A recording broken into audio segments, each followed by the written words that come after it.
Many of the prophecies foretold in Orthodox religions have come to pass, as have the predictions made by Nostradamus and prophecies passed down in cultures around the world. From Peru to Korea, there have been surprisingly accurate prophetic texts throughout Chinese history, from the Han to the Ming dynasties. These prophecies tell us the important truth that history is no coincidental process, but a drama in which the sequence of major events has already been pre-established. In the end of times, which could also herald the beginning of a new historical cycle, all religions of the world are awaiting one thing: the arrival of the Creator in the human realm. All dramas have a climax. Though the devil has made its arrangements to destroy humankind, the Almighty Creator has His means of awakening the world's people, helping them escape the devil's bondage and offering them salvation. Today, unfolding in the final epoch before the Creator's appearance, is the ultimate battle between good and evil. Orthodox religions the world over have foretold that in the era of the Creator's return, the world would be awash with demons, abominations, and ominous events as humanity lost its moral restraints. This is none other than the world of today. The state of degeneration we face today has been long in the making. It began hundreds of years ago with the rise of its core driving force, atheism and the deception of humanity. It was Karl Marx who created an ideology to encompass the deception in all its permutations, and it was Vladimir Lenin who put the theory into brutal practice. Marx, however, was not an atheist. He followed the devil's cult and became the demon whose mission was to prevent man from recognizing the Creator in the end times. 1. Marx's satanic works. Marx published many books throughout his life, the best known being the 1848 Communist Manifesto and the 3 volumes of Das Kapital, published between 1867 and 1894. These works formed the theoretical basis for the communist movement. What is less widely known is that Marx's life was a process in which he turned over his soul to the devil and became its agent in the human realm. In his youth, Marx had been a devout Christian. He was an enthusiastic believer in God before being overcome by his demonic transformation. In his early poem, Invocation of One in Despair, Marx wrote of his intent to take revenge on God.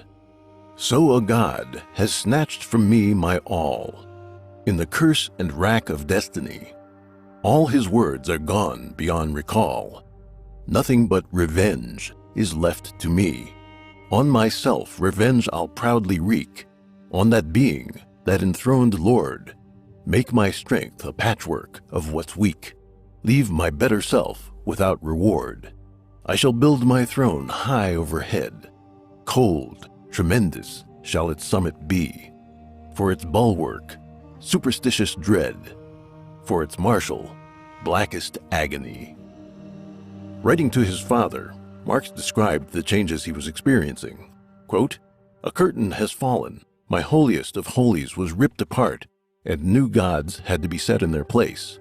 A true unrest has taken mastery of me, and I will not be able to calm the excited spirits until I am in your dear presence." In his poem, The Pale Maiden, Marx wrote, "Thus heaven I've forfeited. I know it full well. My soul, once true to God, is chosen for hell." Marx's family clearly noticed his change. On March 2nd, 1837, his father wrote to him, quote, "Your advancement, the dear hope of seeing your name someday of great repute, and your earthly well-being are not the only desires of my heart. These are illusions I had had a long time, but I can assure you that their fulfillment would not have made me happy. Only if your heart remains pure and beats humanly, and if no demon is able to alienate your heart from better feelings, only then will I be happy." One of Marx's daughters wrote that when she was young, Marx told her and her sisters many fairy tales. Her favorite was the meandering story of Hans Röckle, a wizard who was always short of cash and had no choice but to sell off his lovely puppets to the devil. What Marx sold to the devil in exchange for his success was his own soul. Describing himself in The Fiddler, Marx wrote, "How so? I plunge without fail, my blood-black saber into your soul. That art God neither wants nor wists. It leaps to the brain from hell's black mists. Till hearts bewitched, till senses reel, with Satan I have struck my deal. He chalks the signs, beats time for me. I play the death march fast and free." In the biography Marx, author Robert Payne wrote that the stories Marx told might be taken as an allegory for his own life, and that he seemed to be knowingly acting on the devil's behalf. Marx's soul turned to evil. In his rage against God, he joined the devil's cult. The American political philosopher Eric Voegelin wrote, quote, "Marx knew that he was a God creating a world. He did not want to be the creature. He did not want to see the world in the perspective of creaturely existence. He wanted to see the world from the point of the coincidentia oppositorum, that is, from the position of God." In his poem, Human Pride, Marx expressed his will to break away from gods and stand with them on an equal footing. "Then the gauntlet do I fling, scornful in the world's wide open face. Down the giant she-dwarf, whimpering, plunges, cannot crush my happiness. Like unto a god I dare, through that ruined realm in triumph roam. Every word is deed and fire, and my bosom like the Maker's own." Marx actively rebelled against the divine. Quote, "I long to take vengeance on the one who rules from above," and, quote, "The idea of God is the keynote of a perverted civilization. It must be destroyed." Soon after Marx died, his housemaid, Helene Demuth, said of him, quote, "He was a God-fearing man. When very sick, he prayed alone in his room before a row of lighted candles, tying a sort of tape measure around his forehead." Marx's prayer, as scholars have said, was neither Christian nor Jewish, but the real Marx was not atheist. Throughout human history, great sages taught sentient beings the way to enlightenment and laid the foundations of the world's civilizations. Jesus Christ established the bedrock of Christian civilization, and Lao Tzu's wisdom is the foundation of Taoism, a central pillar of Chinese philosophy. In ancient India, Shakyamuni's teachings led to Buddhism. The origins of their wisdom is a wonder. While the other sages may have been well-read, they obtained their insights from enlightenment and cultivation, not from ordinary studies. Marx's theories referenced the work of previous intellectuals, but ultimately originated from the evil specter. He wrote in the poem On Hegel, "Since I have found the highest of things and the depths of them also, rude am I as a god, cloaked by the dark like a god." By the specter's arrangement, Marx entered the human world and established the cult of communism to corrupt human morality, with the intention that mankind would turn on gods and doom themselves to eternal torment in hell. 2. Marxism's historical context. In order to spread Marxism, the evil specter laid down various intellectual and social foundations. We will examine these two components that serve as the context for the rise of communism. Scholars believe that Marx's theory was deeply influenced by Hegel and Ludwig Feuerbach. Feuerbach was an early denier of God's existence. He believed that religion was no more than an understanding of the, quote, infinity of perception. That is to say, that people invented God by imagining their own abilities writ large. Feuerbach's theory shed some light on how communism emerged and spread. Advances in science, mechanization, material goods, medicine, and leisure created the impression that happiness is a function of material wealth. Therefore, any dissatisfaction must arise from social limitations. It seemed that with material advancement and social change, people would have the means to build a utopia without any need for God. This vision is the principal means by which people are lured, then initiated, into the cult of communism. Feuerbach was not the first to reject Christianity and God. Friedrich Strauss questioned the authenticity of the Bible and the divinity of Jesus in his 1835 book, Life of Jesus. We can trace such atheist ideas back to the Enlightenment in the 17th and 18th centuries, or, if need be, to the time of the ancient Greeks, but that is not the purpose of this book. Although Marx's Communist Manifesto was written over a decade prior to the publication of Charles Darwin's On the Origin of Species, the theory of evolution provided Marx with apparent scientific grounding. If all species naturally happened as a result of natural selection, and human beings are merely the most advanced of organisms, then there is no room for God. In December 1860, Marx wrote about Darwin's theory to his associate Friedrich Engels, praising On the Origin of Species as, quote, the book that contains the natural history foundation for your viewpoint. In a letter to the socialist philosopher Ferdinand Lassalle in January 1862, Marx said, quote, Darwin's book is very important and serves me as a natural scientific basis for the class struggle in history. The theory of evolution in the field of natural science and the materialism in the field of philosophy provided Marxism with two powerful tools for misleading and recruiting followers. Society underwent profound changes in Marx's lifetime. In 1769, Watts's improved steam engines ushered in the first industrial revolution, replacing small artisan communities with mass production. Technical advancement in agriculture freed up surplus labor to move to cities and toil in factories. Free trade created innovation in sales and marketing. Industrialization invariably fosters the rise of cities and the flow of people, information, and ideas. In cities, people are not as connected to each other in comparison to rural life. In a city, even an outcast can write books. Following his exile from Germany, Marx moved to France, Belgium, and then England, where he settled down in the London slums. The Second Industrial Revolution began in Marx's later years, bringing electrification, the internal combustion engine, and chemical manufacturing. The invention of the telegraph and the telephone revolutionized communications. Each change threw society into upheaval as people scrambled to adapt to the new reality amid technological shifts.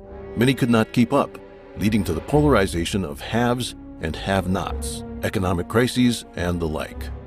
This upheaval created ripe conditions for spreading Marx's view of social norms and traditions as oppressive relics to be destroyed.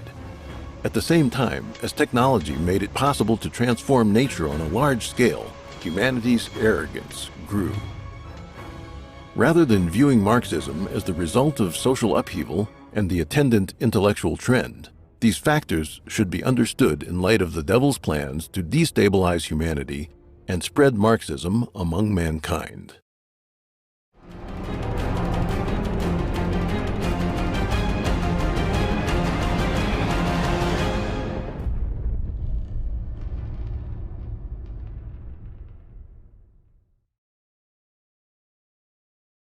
Three, the French Revolution. The impact of the 1789 French Revolution was massive and far-reaching.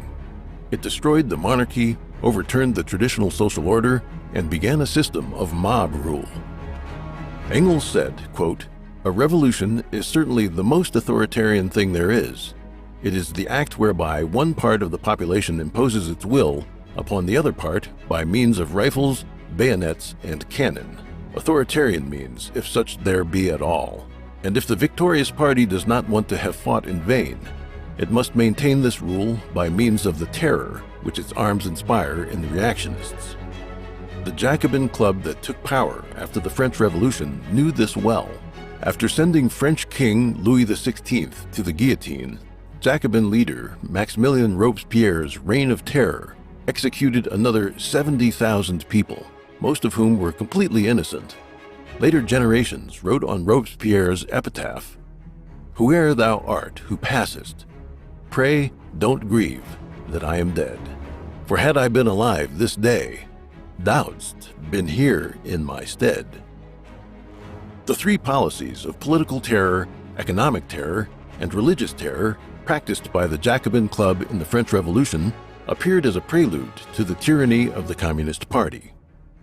In a precursor to the political killings under Lenin and Joseph Stalin, the French revolutionaries instituted the Revolutionary Tribunal and set up guillotines in Paris and other places.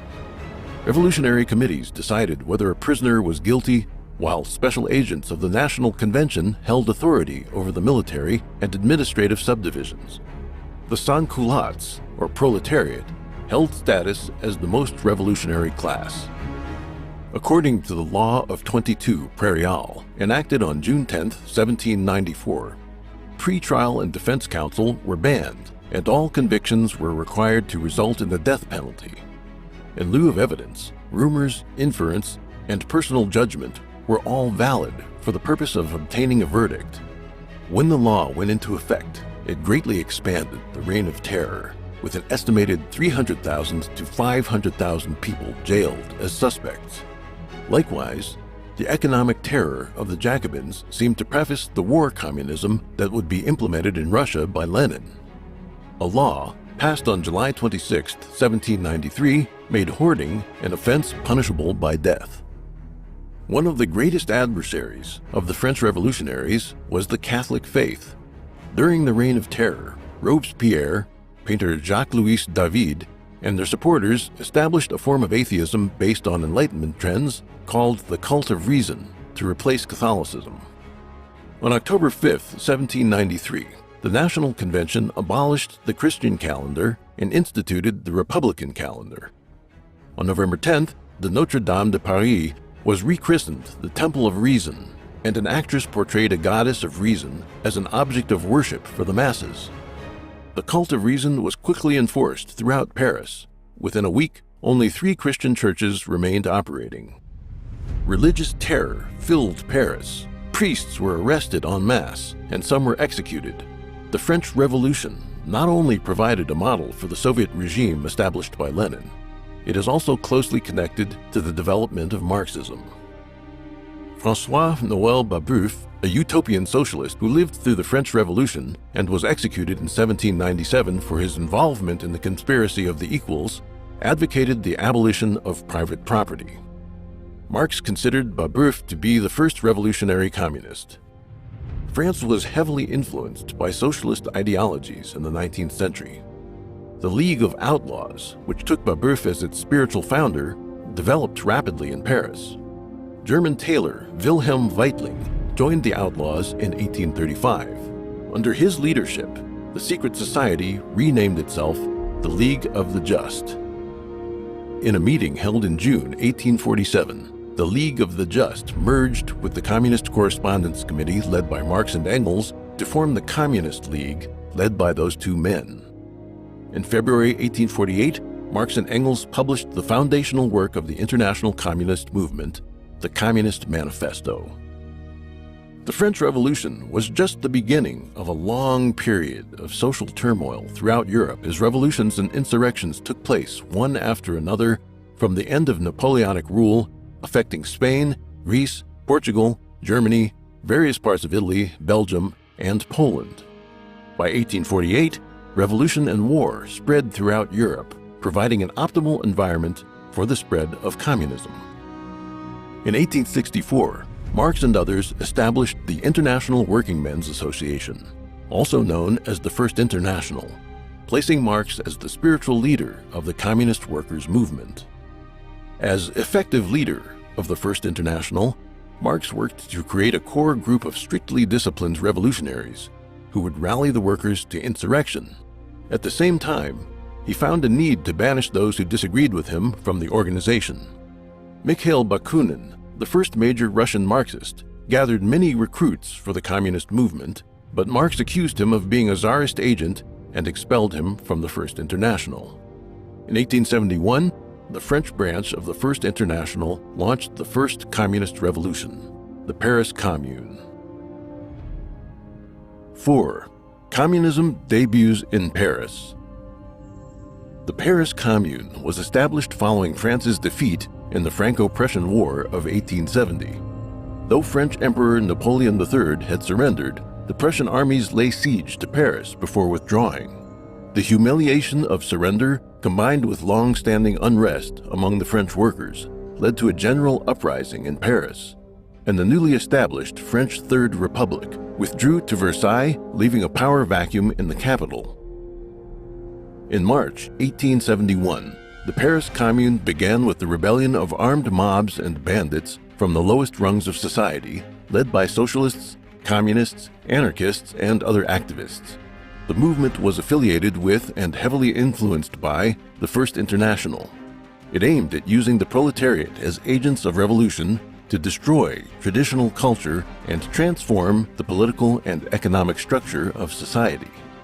What followed was killing and destruction on a massive scale as the rebels laid waste to the exquisite relics, monuments, and art of Paris. One worker asked rhetorically, "What good does it do me for there to be monuments, operas, cafe concerts, where I have never set foot because I don't have the money?" A witness to the destruction said, "It is bitter, relentless, and cruel, and is, no doubt, a sad legacy of the bloody revolution of 1789. Another described the Commune as, quote, "a revolution of blood and violence, and the most criminal act the world has ever seen. Its participants were, quote, madmen, drunk with wine and blood, and its leaders ruthless desperados, the refuse of France." The struggle between tradition and anti-tradition had begun in the French Revolution and continued to play out 8 decades later. The honorary chairman of the Paris Commune said, quote, "Two principles share France, that of legitimacy and that of popular sovereignty.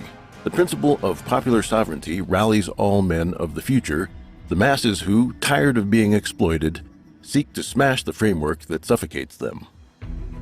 The extremism of the Commune originated in part from the hate-filled ideas of Henri de Saint-Simon, a utopian socialist who considered the welfare of a country proportionate to its number of workers. He advocated the death of the rich, whom he believed to be parasites. In The Civil War in France, Marx described the Commune as a communist state. Quote, "The direct antithesis to the empire was the Commune, the cry of social republic, with which the February Revolution was ushered in by the Paris proletariat, did but express a vague aspiration after a republic that was not only to supersede the monarchical form of class rule, but class rule itself. The Commune was the positive form of that republic. Additionally, he wrote, quote, "The Commune intended to abolish that class property which makes the labor of the many the wealth of the few." The Paris Commune pioneered the characteristics of communist revolution. The Vendôme column commemorating Napoleon was destroyed. Churches were looted, clergy slaughtered, and religious teachings banned from schools. The rebels dressed the statues of saints in modern clothing and affixed smoking pipes to their mouths. Women participated in the savagery with enthusiasm that sometimes surpassed that of their male counterparts. A Chinese person called Zhang Deyi, who was in Paris at the time, described the situation, quote, "The rebellious not only included male thugs, women also joined in the rampage. They took up lodging in high buildings and feasted on delicacies, but their pleasure was short-lived, as they were unaware of the danger coming to them.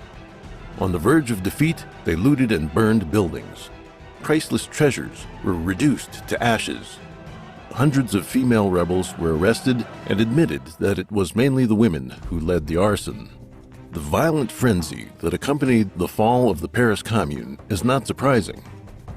On May 23, 1871, before the last line of defense had fallen, the Commune authorities ordered the burning of the Luxembourg Palace, the seat of the French Senate, the Tuileries Palace, and the Louvre, the Paris Opera House, the Paris City Hall, the Ministry of the Interior, the Ministry of Justice, the Palais Royal, and the luxury restaurants and high-class apartment buildings on both sides of the Champs-Élysées were also to be destroyed rather than allowed to fall into the hands of the government.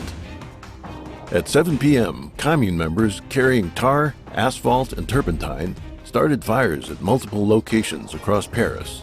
The magnificent Tuileries Palace was lost to the flames. Fortunately, the arsonists' attempts to torch the nearby Louvre were foiled by the arrival of Adolphe Thiers' troops, who extinguished the flames. Marx quickly readjusted his theory in the wake of the Paris Commune. The only modification he made to the Communist Manifesto was that the working class should break down and destroy the state mechanism, not simply take it over. 5. First Europe, then the world. Marx's updated manifesto made communism even more destructive in nature and widespread in influence. On July 14, 1889, 6 years after Marx's death, 13 years after the dissolution of the First International, and 100 years after the French Revolution, the International Workers' Congress was revived. Marxists rallied again in what historians refer to as the Second International. Guided by communism and voicing slogans like "Liberate Humanity" and "Abolish Social Classes," the European workers' movement established itself rapidly. Lenin said, quote, "The services rendered by Marx and Engels to the working class may be expressed in a few words thus. They taught the working class to know itself and be conscious of itself, and they substituted science for dreams." The devil used lies and indoctrination to infect popular movements with communist ideology. More and more people accepted its ideology. By 1914, there were close to 30 global and local socialist organizations and countless more trade unions and cooperatives. At the outbreak of World War I, there were more than 10 million union members and more than 7 million cooperative members. In How to Change the World, Reflections on Marx and Marxism, historian Eric Hobsbawm wrote, quote, "In these European countries, virtually all social thought, whether or not politically motivated like the socialist movement or labor movement, are visibly influenced by Marx." At the same time, communism began to spread to Russia and the East via Europe. From 1886 to 1890, Lenin studied Das Kapital, prior to which he had begun translating the Communist Manifesto into Russian. Lenin was imprisoned and later exiled. At the start of World War I, he was living in Western Europe. World War I led to the triumph of communism in Russia. At the time of the 1917 revolution that toppled Tsar Nicholas II, Lenin was in Switzerland. Half a year later, he was back in Russia and seized power in the October Revolution. Russia was a nation with ancient traditions, a vast population, and abundant natural resources. The establishment of the Soviet regime on the territory of the world's largest country was a huge boon for the world communist movement. Just as World War I assisted the rise of the Russian communists, World War II prompted the communist movement to proliferate across Eurasia and swallow up China. Stalin said, quote, "This war is not as in the past. Whoever occupies a territory also imposes on it his own social system." After World War II, the Soviet Union became a superpower, armed with nuclear weapons, and it manipulated world affairs to promote communism throughout the world. Winston Churchill said, quote, "A shadow has fallen upon the scenes so lately lighted by the Allied victory. Nobody knows what Soviet Russia and its Communist International Organization intends to do in the immediate future, or what are the limits, if any, to their expansive and proselytizing tendencies." During the Cold War, the free world engaged in a fierce confrontation with the communist camp that spread across 4 continents. Like a Taoist Taiji symbol, one half was cold communism and the other was hot communism. The nations of the free world, democratic in form, slowly turned socialist in essence.